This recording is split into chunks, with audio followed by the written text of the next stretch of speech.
welcome back to the program. I'm trying desperately to get everything rolling this morning. I should have stayed in bed today. That's all I could say. Say good morning to my dear friend Jacky Rom. Good morning. Are you behaving yourself? Never. Perfect, perfect.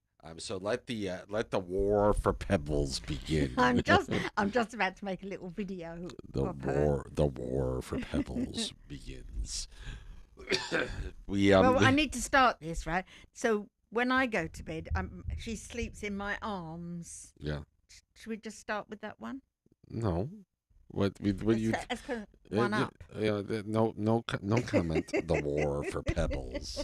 That's all I could say. Please join me in saying good morning to my very good friend Rob from Alize.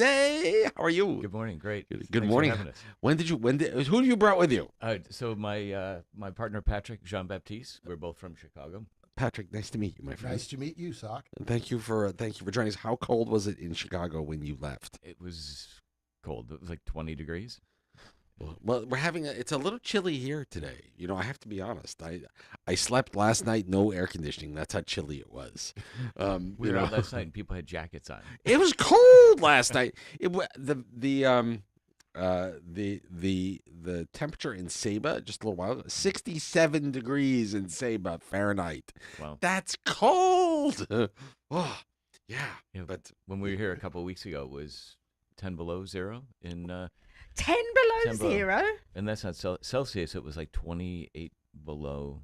Yeah, it was freezing. I was cold. here, so I didn't mind the cold. Yeah, those are the times you like to be out of Chicago. Yeah, right. my favorite part about the winter, watching it from the Caribbean, is Absolutely. what I tell everybody. Absolutely. Did I tell you what I did on the way in? So I came from London via Washington, and there was like 3 or 4 foot of snow, and I had boots. Didn't I tell you what I did? No. And a big furry coat. Well, it was white and fluffy. And everywhere I went on my journey, people said, "I love your coat." And I knew what I was going to do. I was prepared. When I got to St. Martin, I left my coat purposely.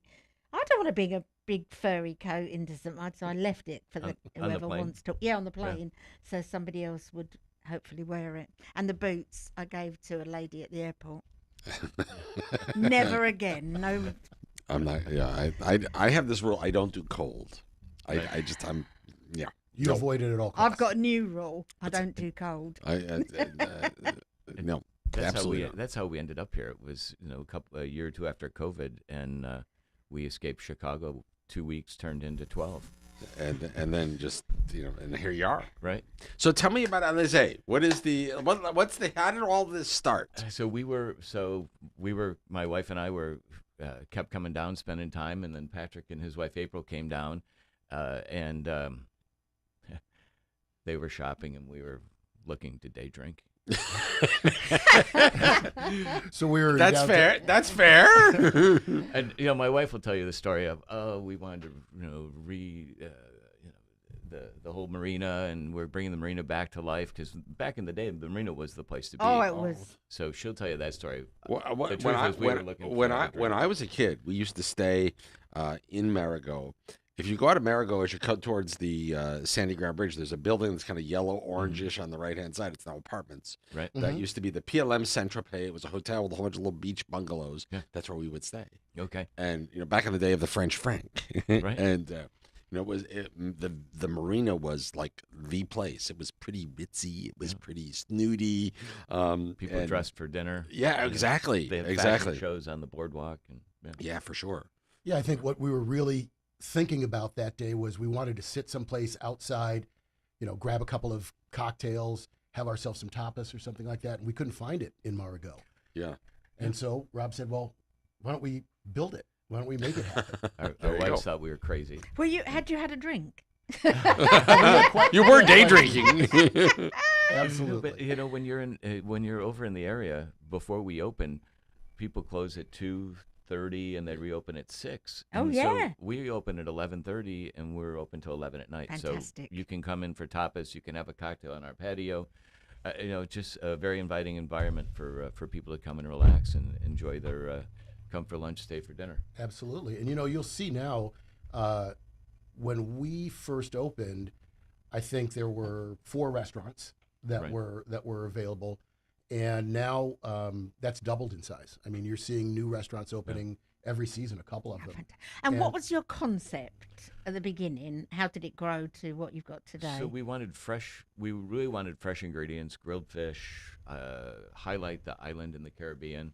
But we're in Marigot, so we wanted the French flair to it. And I'm a wine collector, and Patrick is on the cocktail side. So between the two of us, we wanted to have great cocktails. The Alize. Exactly. that rocks. Yeah, that's a fabulous cocktail. Yeah. Our general manager, Veronica, came up with that. She was a bar manager at Kalatua, and we were able to grab her and bring her over to Alize, and we soon found that she would be a good asset to the business in a general manager role, but also overseeing the cocktails. She's won second place 2 years in a row for the Gastronomy Festival, and this year she'll win first place. I'm pretty sure. You're predicting. I'm predicting. Making a prediction. I'm making a prediction. I love predictions. Let's get on Kalshi or whatever Polymarkets. What's the line? Exactly. Wait a minute. So I have to tell you, I've been 2 or 3 times now. I'd love to go at lunchtime because I start so early in the morning. For me to go out at night, it's rare that I'm out to dinner unless it's work related. So I've been 2 or 3 times for lunch, and I love the the small little lunch menu, right, where you get to pick 3. Yeah, right? A little formula. The formula. And if it's 26 euros, it's a 3-course lunch. Perfect. So Home run. And Do people need to book? yeah, so we're on Open Table. You can call direct. You can make a reservation on our website. We were in the Wall Street Journal last Saturday. A spotlight on how St. Martin. it was such an awesome article, So, and it's so true. Like if you go back to the day we're talking about, when the marina was hopping and it was so hoity-toity, if you will. right. We were all of St. Martin was what St. Bart's is now, and you had to you dressed for dinner. You never knew who you were going to end up sitting next to at dinner time or lunch who you're going to be sitting next to on the beach. It was a pretty upscale experience, all for a price that didn't gouge you. Right. And I think that's still true today. Yeah, Absolutely. We wanted to make it affordable. If you look at our wine list, we've got one of the best wine lists on the French side. We have the best. The best. Yeah. And you go to some places and they mark up a bottle of wine 4 or 5 times, and they may have a great list, but then how do you justify spending that much for a bottle? So we've got some fantastic wine, but it's super affordable. I love it. So listen, every time I go for lunch now, I've had 2 different risottos, right, that are just, oh my God, so good. I think I need to extend an invitation here. You do? Yeah, to come back on the Tuesday with some samples. No, I think you should go to lunch. Oh, and I could do a video. Yeah. Yes, you could. Yeah, I do TikTok. That's my thing. Okay. So come make some social media videos for you. Yeah, one of the concierges from the Villa Company did a TikTok on us, and she had something like 50,000 views. Yeah. So It's amazing how social media has kind of changed the But it's game. the way to get the word out around the world. And as soon as you put a tag in St. Martin, everyone around the world that's coming to St. Martin is going to see it. Absolutely. And So just tag. we're seeing, again, this resurgence of Marigot as being That's focused on the fabulous. island. Yeah. But it's got a long way to go. I mean, But everything has to start somewhere. No, without question. And we'd like it to start at Alize, of course. Of course. And when people we told locals that we were opening in Marigot in the Royal Marina, they're like, "Are you crazy? No one goes there." Our theory is you'd rather be the first one on the block than the last, and so we've definitely I seen still the life come. But Definitely, but Yeah. it's just sad when you go, Right. but it doesn't stop me going. So Well, so I kind of look at it like this, right? If I'm here on the island and I'm going to go to Marigot for lunch, if I'm going to go to the marina, not only I want to try all of the restaurants that are there, because I'm not going to go to the same place for dinner and lunch and every day of the week for the week or 2 that I'm here, right? Right. And having competition and more options in the marina for lunch is just a great thing. Absolutely. Absolutely. For years it was Tropicana, on kind of to your, if I look towards the water, off to your right, and then on the other side was Be Cool off to the left, and now you guys are right smack in the middle. We're right in the middle. Now, interestingly, my favourite restaurant on the whole island was La Petite Auberge, which unfortunately the chef died and the restaurant closed. And so I have a vacancy. Yes. A vacancy for a favorite restaurant. Yeah. You're going to, listen. I can't wait. I'm going. It is one Me of and my camera. There's not to talk about our own restaurant, but there's nothing like it on the island. Brilliant. So I sent my aunt and uncle, my auntie Fluff went in with Uncle Richard for lunch, right? And Uncle Richard raved about his lunch, and I think he was the first one to have. Right. I think it was the Cornish. Cornish hen stuffed with foie gras. Oh no, my favourite's foie gras as well. We were just. Did you read the little fine print about Alize though? Jacky Rom not allowed. Teasing you, Jackie. When they were in the restaurant, we were just this week we just debuted a new menu, so they were the first to try a couple things. So she said she's been on she hasn't missed a year in 45 years. Yeah. Amazing. Yeah, I mean, she came with her and my mother would take Marigot by storm. They would call me on their way to Marigot to go shopping, and I was like, I have to request songs. They would call and request "Girls Just Want to Have Fun" and a handful of others that I would play and cringe at the time. And I would kind of alert them that they were on their way, and then it just went downhill from there. The merchants all liked it, but Auntie Fluff and Uncle Richard loved lunch. I came back with my buddy Dom and his wife Donna, who's my doctor from the States. Right. That was their first time to the island, and oh my God, everybody just loved everything from. No one, I can't think of a single thing that anyone has said, oh my God, I didn't like that. They loved it all. And then I came with Christine for lunch. Right. Christine Gordon. Yeah. Good morning, Christine. The voice of our She's of our the ad. voice of our commercial. Right? Yeah.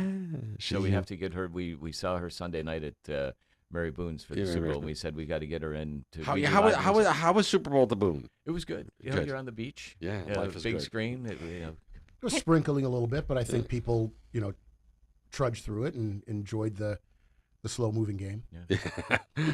This was one hell of a boring game to watch. Oh my God.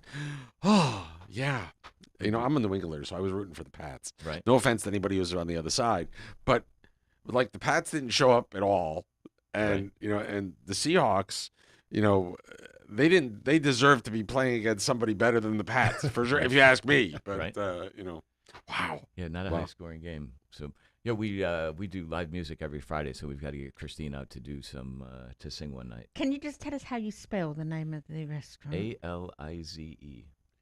And on Thursday nights, the marina itself is now trying to promote live music where they have a DJ that's on a boat. Yeah, on a boat. And all of the restaurants in the marina contribute to that event as well as the collectivity of of Marigot.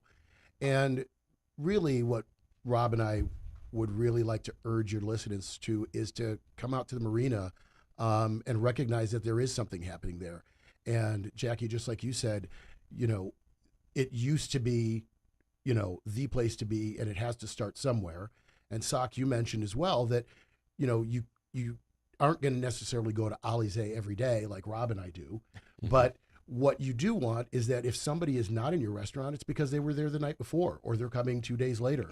And the whole area is, getting a little bit more vibrancy. But it does have a long way to go. Can I make one suggestion? There's something that's been going on 20 years since I've been here and if you don't know Marigot Marina, this happens to you. So if you come from this side and go to park in the first car park, there's a guy there that is he's been there for 20 years, and he tells you that he's security and looking after the cars, and you have to pay him. Do you know this story? I do. Yeah, he's been there for 20 years, and so it stops people going. It would be nice if there was something whether it's, I don't think you can valet park, but something where you encourage people where to park to get to you. I don't know how to explain that, but sometimes it puts me off going to Marigo Marina because I don't know where to park. Park on the other side of the parking lot. I do, and I've learned that, but not everybody. I'm just trying to help people that don't know. And if you come for dinner at anywhere in the marina, there's plenty of street parking. Yeah, but that's a really good thing to dinner, tell people. Right. And there's parking lots on both sides. You've got the one on that you're talking about, and then if you go around, there's a couple parking lots on the other side. Yeah, they're the ones I always park in, but it took me a long time to learn that because and especially women on their own don't want to park in that other one because of the guy. Yeah, we've got a lot of buildings that really need to be torn down. Yes. You need areas so it kind of opens it up so you don't feel as though you're in an area that's just dilapidated and, people could be, behind a building wall or something like that. That's the fear that people have. But really, I feel it's very safe. It just looks horrible. And yes, that guy in the parking lot, I absolutely know the person you're talking about. And, it does put people off. But I really say that it's safe and it's coming back. It took a while for it to get to that point. That's great And news. it's going to take a while for it to get out of that. And the only way that's going to happen is to get people to come in. And we're doing our best to make that happen. Brilliant. Brilliant. And what time does lunch start? 11:30. Perfect. And what time's dinner? Or we just roll right through? We roll right through. Tapas in the afternoon from 3 o'clock on. Happy hour 4 to 6. Yep. And dinner 6 o'clock on. But you can, we've got a lot of flexibility with our chef that if you want something off the lunch menu, we'll make it for dinner and vice versa. So I've just messaged my friend Mary Beth. Yeah. We were going out for lunch on Friday, and I've said to her, "Hey, let's go to Marigo Marina." Alize. Alize, yeah. Awesome. I've messaged. And as Rob said early in the broadcast that, one of our taglines is come for lunch, stay for dinner. Well, yeah, that's the whole idea, right? Listen, whenever I go for lunch, it's usually about 12, and I don't leave before 3 because with the conversation, the food, the everything, you're just happy to be there. So we encourage everybody to go check it out. Alize, of course, live music every Friday. Every Friday, and we've got live music Saturday too for Valentine's Day. For VD, Valentine's Day. Yeah, VD. I'm really. I could bring pebbles. You can bring pebbles. Me and pebbles, yeah. Oh God, help us. I have to tell you, I'm really bummed this year because Valentine's Day, VD as I call it, falls on a Saturday, so no Valentine's Day show because no live radio on the weekend. And my favorite radio show of the year is the anti-Valentine's Day show at the day after Valentine's Day because can't do either. Because the music is the best, and it's a Sunday. That's so funny. Both shows go on hiatus this year till next year. Yeah, till next year. That's funny. Which is, oh well, live and learn. Live and learn. Anyway, gentlemen, thank you for coming in. Thanks for having us. We appreciate it. And thanks for the support. Anytime. Thank you for being part of our family. Tell everybody one more time how they reach out, how they get in touch. What do they call? Where do they make a reservation? Yeah, so you could go right to our website, alizesxm.com. Spell that. ALIZESXM.com. Okay. Or you can go to Open Table. Perfect. Or even Google. call it Google. Yeah, so Google actually has become our number one place for people to find us. Awesome. Yeah. Awesome. The food just rocks. Go check it out. Thank you, Soc. Thank you, guys. I appreciate it. Thank you for coming in. It is 9:40. I'm tardy. What else is new? Can't take me anywhere. It's all Jackie's fault. It is, let me take a quick break. We'll be right back. More Fresh Air in the Morning is on the way.